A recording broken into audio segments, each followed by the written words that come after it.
اعوذ باللہ من الشیطان الرجیم لا تجعلوا دعاء الرسول بینکم کدعاء بعضکم بعضا، رسول کے بلانے کو اپنے درمیان ایک دوسرے کے بلانے کی طرح نہ ٹھہراؤ۔ اب یہاں دعا رسول میں دعا مصدر ہے، اور مصدر کی اضافت یا تو فاعل کی طرف ہے کہ رسول اگر بلاتے ہیں تو یہ ایک دوسرے کے بلانے کی طرح نہیں ہے کہ تم میں کا ایک دوسرے کو اگر بلائے تو حاضر ہونا واجب نہیں ہوتا ہے، اور حاضر ہو گیا تو اپنی مرضی سے واپس بھی آ سکتا ہے۔ اذن لے کر کے آنا یہ کوئی ضروری نہیں ہوتا ہے، اور رسول نے اگر بلایا تو حاضر ہونا واجب ہو جاتا ہے، اور بغیر اذن لیے واپسی یہ جائز نہیں ہے۔ تو رسول کے بلانے کو ایک دوسرے کے بلانے کی طرح نہ ٹھہراؤ۔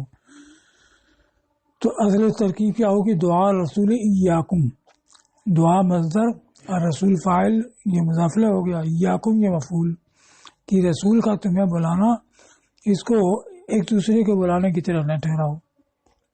دوسری یہ کہ دعا مصدر ہے اور رسول یہ مفعول ہے، اور فاعل جو ہے مخاطب، یعنی دعاءکم الرسول، کہ تم رسول کو بلاؤ پکارو، تو یہ ایک دوسرے کے پکارنے کی طرح نہ ٹھہراؤ کہ جیسے ایک دوسرے کو یا زید یا عمر کہہ کر کے پکارتے ہو ویسے رسول کو نام لے کر کے نہ پکارو، اور جیسے چلا کر کے ایک دوسرے کو بلاتے ہو ویسے نہ بلاؤ، بلکہ تعظیم و توقیر کے ساتھ دل بلاؤ۔ اب ربط کیا ہے ما سبق سے؟ تو پہلا مطلب جو ہے کہ رسول کا بلانا ایک دوسرے کو بلانے کی طرح نہ ٹھہراؤ، یعنی رسول تم کو بلائیں تو اس کو ایک دوسرے کو بلانے کی طرح نہ ٹھہراؤ۔ تو یہ اس کا طرف تو ظاہر ہے کہ پہلے یہ فرمایا گیا ہے کہ جب تم کسی امر جامع پر ہو تو بغیر لیے نہ جائیں، تو جیسے کہ اور کسی نے بلایا ہے تو اپنی مرضی سے بھی جا سکتے ہیں، لیکن رسول نے بلایا ہے تو اپنی مرضی سے نہیں جا سکتے ہیں جب تک کہ رسول سے اذن حاصل نہ کر لیں۔ دوسرا کہ تم لوگ رسول کو بلاؤ تو ایک دوسرے کی طرح نہیں، اس کا رب کہ استیزان کا ذکر آیا ہے ماسبق میں، اور ظاہر ہے کہ جب استیزان کی حاجت ہوگی تو جا کر کے رسول سے کلام کرنا ہوگا، ان کو خطاب کرنا ہوگا، تو اب ان کو خطاب کرنا پکارنا ہو تو ایک دوسرے کی طرح نہیں بلکہ تعظیم توقیر کے ساتھ۔ تو یہ دو تفسیر کی ہے۔ پہلا تو وہی ہے کہ دعا مضاف اور رسول فاعل ہے، فاعل کی طرف مضاف ہے۔ احتاجہ یعنی رسول اللہ صلی اللہ علیہ وسلم کو جب ضرورت ہو کہ تم ان کے ہاں کسی کام کے لیے یکجا ہو پھر وہ تم کو بلائیں، فلا تفرقوا عنہ الا باذنہ، تو ان سے بغیر اذن کے جدا نہ ہو، اور ان کے بلانے کو، ان کے تمہیں بلانے کو ایک دوسرے کے بلانے پر قیاس نہ کرو، ایک دوسرے کے بلانے پر اور مجمع سے داعی کے اذن کے بغیر واپس ہونے پر قیاس نہ کرو۔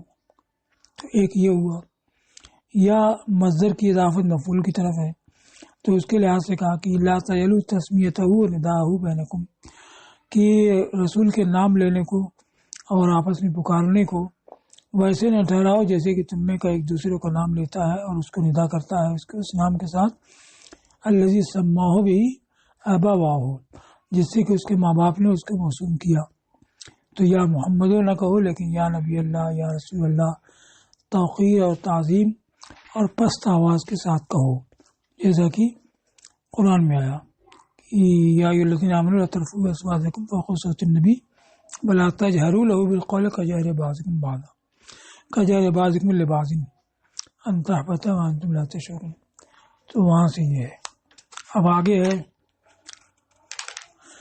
قد یعلم اللہ الذین یتسللون منکم لواذا، بے شک اللہ جانتا ہے ان کو یہ تم میں سے آڑ لے کر دھیرے دھیرے نکل جاتے ہیں۔ تو تسلل جو ہے یہ تفاعل سے، تفاعل کبھی آتا ہے تدریج کے لیے، تدرج کے لیے، جیسے تجرع ہے گھوٹ گھوٹ پیا، تمہلا آہستہ آہستہ کیا، تو ویسے تسلل تھوڑا تھوڑا کر کے نکلا۔ یہ گئی تفسیر کی یخرجون قلیلا قلیلا، جو تھوڑا تھوڑا کر کے نکلتے ہیں۔ لوازن یہ حال بنے گا، لواز بروزن قتال، اور ملاوضہ پر مقاتلہ اے ملاوزین یعنی آڑ لیتے ہوئے. لواز اور ملاوضہ وہ یہ ہے کہ یہ اس کی آڑ لے، اس کی پناہ لے اور وہ اس کی پناہ لے. تو ہوتا یہ کہ اگر کسی نے اذن حاصل کر لیا اور وہ جا رہا ہے تو اب یہ دوسرا بغیر اذن لیے اس کی آڑ لے کر کے نکل جاتا.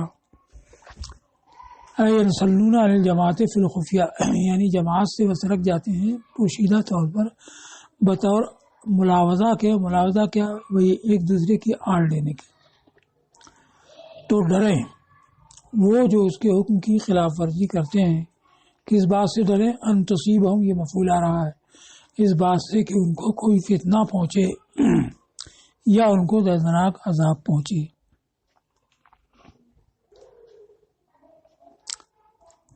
اب یہاں پر لفظ یخالفون آیا ہے.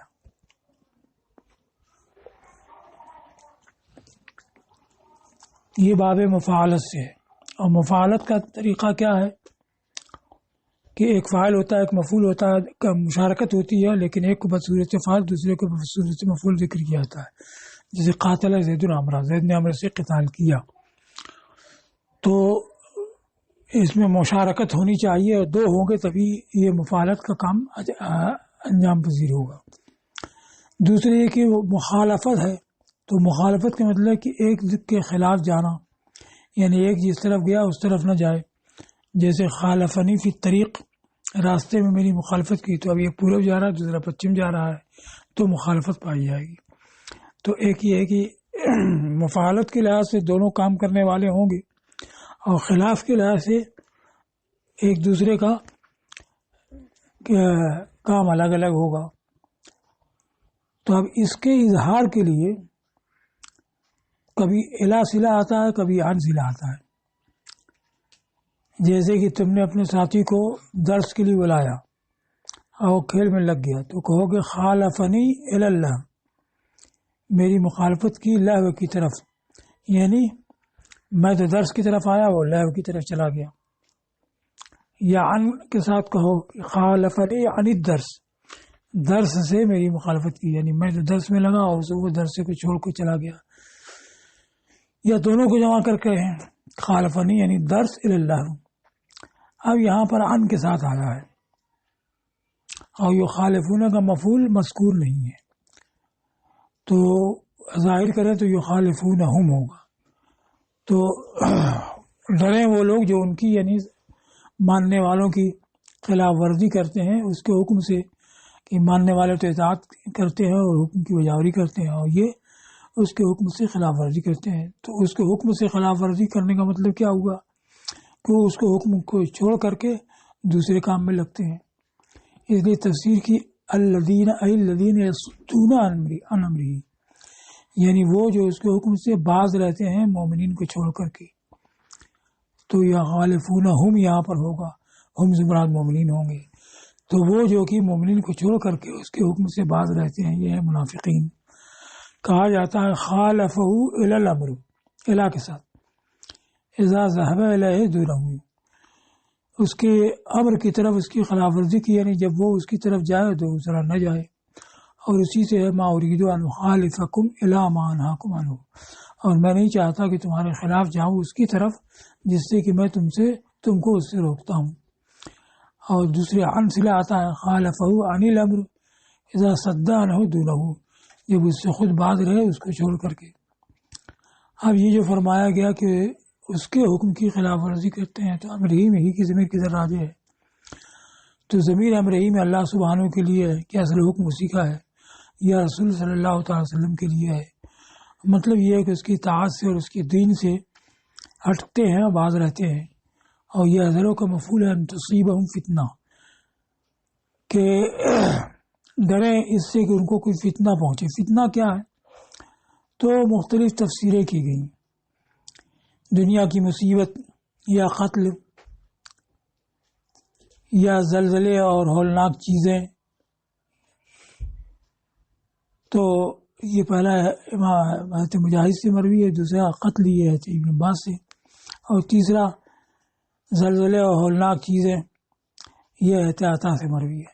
اور اور تسلیط و سلطان الجائر یا کسی ظالم سلطان کا مسلط کرنا، یہ آیت امام جعفر صادق سے مروی ہے۔ اور قسوۃ القلب عن معرفت الرب، یا رب کی معرفت سے دل کا سخت ہو جانا، یہ تھے جنید بغدادی سے مروی ہے۔ اور اسباغ النعم استدراجن، یا ڈھیل دینے کے طور پر نعمتوں کو پورا کر دینا، یہ ایسے جراح سے مروی ہے۔ اور بھی ہے ان دلوں پر مہر کر دینا، اور کہا گیا کہ یہ الگ الگ تفسیریں ہیں لیکن تمثیل کے طور پر ہے، یعنی کسی طرح کی کا فتنہ، کسی طرح کی مصیبت پہنچے خلاف ورزی کے نتیجے میں، تو یہ کوئی بھی ہو سکتا ہے، دنیا میں مصیبت آئے یا قتل کیے جائیں یا زلزلے آئیں یا ظالم بادشاہ مسلط کر دیا جائے یا دل معرفت سے سخت پڑ جائے یا نعمتیں آئیں کہ رب کی اطاعت سے غافل ہو جائے، اور یصیبہم عذاب علیم، یا ان کو دردناک عذاب آخرت میں پہنچے۔ آیت اس بات پر دلیل ہے کہ امر ایجاب کے لیے ہے، کیونکہ فرمایا گیا کہ جو امر سے کی خلاف ورزی کرتے ہیں وہ ڈریں فتنہ سے یا عذاب سے، تو یہ جبھی ہوگا کہ امر ایجاب کے لیے ہو۔ اگر وجوب نہیں ہے، اباحت ہے یا ندب ہے، تو پھر عذاب کی وعید نہیں ہوگی۔ تو اس سے معلوم ہوتا ہے کہ مطلق امر جب تک کہ کوئی قرینہ صارفہ نہ ہو تب تک وہ ایجاب ہی کے لیے ہوتا ہے، کوئی قرینہ ہو جس سے ثابت ہو کہ ایجاب نہیں ہے تو وہ مانا لیا جائے گا۔ الا ان للہ ما فی السماوات والارض، آگاہ بے شک اللہ ہی کا ہے وہ سب جو زمین آسمانوں میں ہے اور زمین میں ہے۔ تو الا یہ تنبیہ ہے اس بات پر کہ اس کے حکم کی خلاف ورزی نہ کریں جس کا وہ سب ہے جو آسمانوں میں ہے اور زمین، کیونکہ جب وہی مالک الملک ہے تو حکم اسی کا ہوگا اور اسی اطاعت اسی کی ہوگی۔ اب آگے قد یعلم ما انتم علیہ ویوم یرجعون الیہ، بے شک جانتا ہے وہ اس کو جس پر کہ تم ہو، یعنی جس حال پر تم ہو اس حال کو جانتا ہے، یعنی کون مانتا ہے کون نہیں مانتا سب کو جانتا ہے، اور اس دن کو بھی جانتا ہے جس دن کی اس کی طرف پلٹیں گے۔ تو مطلب کیا ہے کہ اس دن ہر ایک کے حال کے مطابق اس کو بدلہ دے دے گا۔ تو قد داخل کیا تاکہ تاکید کرے اس کے علم کی جس پر کہ وہ ہیں دین کی خلاف ورزی، اور علم کی تاکید کو وعید کی تاکید کی طرح راضی کرے، خوب جانتا ہے، جب جانتا ہے تو اس کے مطابق بدلہ دے گا۔ مطلب یہ ہے کہ وہ سب جو آسمانوں اور زمین میں ہے اسی کے ساتھ خاص ہے۔ للہ ہے تو لام اختصاص کے لیے آتا ہے، علاوہ للہ مقدم ہے، اس سے بھی حصر کا معنی حاصل ہوگا، یعنی اللہ ہی کا ہے دوسرے کا نہیں۔ تو مطلب یہ ہے کہ وہ سب جو آسمانوں اور زمین میں اسی کے ساتھ خاص ہیں، خلق ہونے، ملک ہونے اور علم کے لحاظ سے، یعنی سب اس کے مخلوق ہیں، مملوک ہیں، معلوم ہیں۔ تو کیسے اس کے اوپر منافقین کے احوال پوشیدہ رہ سکتے ہیں اگرچہ وہ اس کے چھپانے میں کوشش کریں، یعنی چاہیں کہ ہم ہی جانیں دوسرا نہ جانے، تب بھی خدا پر کچھ مخفی نہیں رہ سکتا۔ وَيَوْمَ يُرْجَعُونَ إِلَيْهِ میں امام یعقوب حضرمی کی قرأت ہے یرجعون، یہ اشرا میں سے ہیں، یعنی یعلم یوم یردون، جانتا ہے اس دن کو جس دن کی اس کی جزا کی طرف لوٹائے جائیں گے، وہ ہے روز قیامت۔ اب یہاں پر پہلے آیا ما انتم علیہ، جانتا ہے وہ جس پر تم ہو، اور بعد میں آیا یوم یرجعون علیہ، جس دن کی لوٹائے جائیں گے وہ لوٹائے جائیں گے۔ تو ما انتم میں خطاب ہے، یرجعون میں غیبت ہے، تو یہ خطاب و غیبت کس کے لحاظ سے؟ تو اس کو کہا کہ خطاب اور غیبت اس کے قول قد یعلم ما انتم علیہ میں اور یوم یرجعون الیہ میں ہو سکتا ہے کہ یہ دونوں ہی منافقین کے لیے ہو بطور التفات، کہ پہلے میں خطاب کر کے کہا گیا، دوسرے میں غیبت کے ساتھ ذکر کیا گیا، اور ہو سکتا ہے کہ ما انتم علیہ یہ عام ہو کہ جس حال پر تم ہو، یعنی مومنین منافقین سب کو وہ جانتا ہے، اور آگے یرجعون یہ منافقین کے لحاظ سے ہے۔ فَيُنَبِّئُهُم بِمَا عَمِلُوا، تو ان کو خبردار کر دے گا روز قیامت اس سے جو انہوں نے کیا، یعنی جو بدکاری انہوں نے چھپا رکھی، اور ان کو بدلہ دے گا جیسا کہ بدلہ دینے کا حق ہے، اور اللہ ہر چیز کو جاننے والا ہے، تو اس کے اوپر کوئی چیز پوشیدہ نہیں رہ سکتی۔ اب سورہ کی فضیلت میں ایک روایت ہے، تو ان کا طریقہ کشاف بیضاوی کی تبعیت میں یہ کہ فضیلت کو بعد میں بیان کرتے ہیں۔ جیسا کہ زمخشری سے پوچھا گیا کہ اور لوگ تو فضیلت کو پہلے بیان کرتے ہیں تاکہ سورہ کے پڑھنے میں ترغیب ہو، آپ بعد میں بیان کرتے ہیں. تو انہوں نے جواب دیا کہ سورہ جو ہے وہ ذات ہے، فضیلت جو ہے وہ صفت ہے، اور صفت بعد میں ہوتی ہے، اس لیے میں نے فضیلت کو بعد میں بیان کیا. تو اس میں سے یہ ہے کہ مروی ہے کہ ابن عباس رضی اللہ عنہما نے سورہ نور کو ممبر پر موسم حج میں پڑھا. یہ امیر الحج تھے، تو سورہ نور کو ممبر پر پڑھا اور اس کی تفسیر کی ایسے طریقے پر کہ اگر روم اس کو سنتے، رومی اس کو، وہ اس وقت عیسائی تھے، رومی اس کو سنتے تو اسلام لاتے. یہ روایت ہے حاکم کی ابو وائل سے.